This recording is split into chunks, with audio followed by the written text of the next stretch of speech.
गर्मी के दिनों में इंसानों के साथ साथ मूक जानवरों को भी अपनी प्यास बुझाने के लिए भटकना पड़ता है। इस समस्या को हल करने के लिए एनसीपी के नेता इंजीनियर सागर गबने ने तुमसर शहर में एक अभिनव पहल की है। यात्रियों और पंछियों के लिए पीने का पानी उपलब्ध कराने के लिए शहर के मुख्य चौराहे पर प्याऊ का उद्घाटन किया है।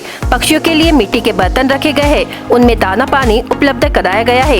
यह पहल शहर में चर्चा का विषय बनी हुई है और इसमें एक ही समय में बोलने वाले और मूक जानवरों के प्रति अपना सामाजिक कर्तव्य भी पूरा किया है। पुराना बस स्थानक चौक पर उद्घाटन स्थल पर लगाया गया जल कुंभ का बैनर भी चर्चा में है। ग्रीष्मकाल में इंसानों के साथ साथ पशु पक्षियों के लिए पानी की व्यवस्था की गई है। जल कुंभ के पास पशुओं के लिए मिट्टी के बर्तन रखे हैं, साथ ही पास में बैनर लगाकर नागरिकों से इस मिट्टी के बर्तन में समय समय पर पानी डालने का आह्वान किया है। जल कुंभ का उद्घाटन करते समय राष्ट्रवादी युवक कांग्रेस शहर अध्यक्ष इंजीनियर सागर गबने, नरेश मोटघरे, फिरोज शेख, अनूप तिड़के, संकेत गजभिये, राहुल रणदीवे, अर्पित खानोरकर आदि उपस्थित थे।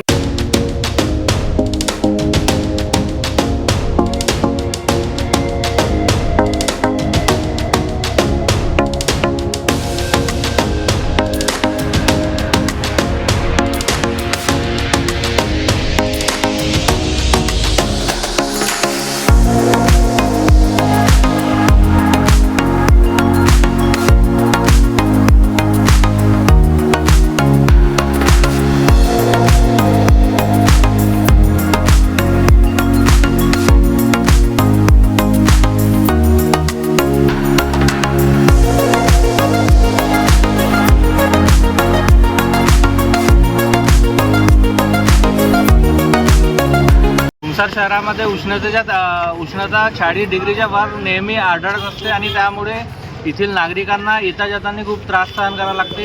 त्या हेतूने त्यांना त्रास न व्हावा या उद्देशाने आम्ही तुमसरमध्ये ठिकठिकाणी पाणी प्याऊचे उद्घाटन केलेले आहे। तसेच सोबतच चिमण्यांसाठी दाना आणि पाण्याची सोय एक नवीन सुरुवात केलेली आहे तुमसरमध्ये आणि याचा जर सक्सेस झाला की अजून तुमसरमध्ये भरपूर ठिकाणी आम्ही सुरू करू।